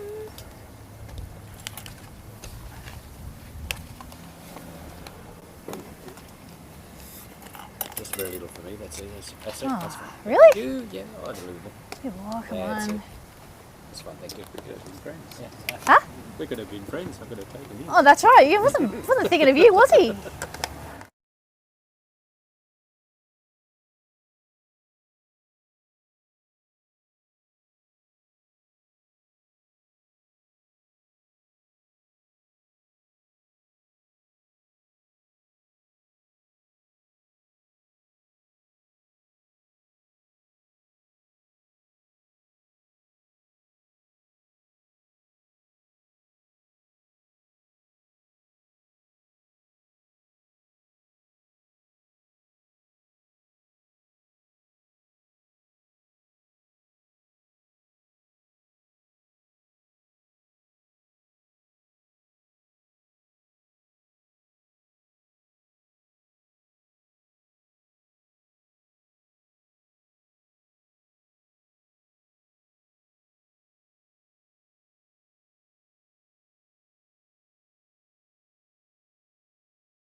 home. This was our first carve of the gyro. So we've got the lamb and the chicken all mixed up together, just shaved nicely. So give this a crack at home. We're going to finish this off here. All right, you want to try?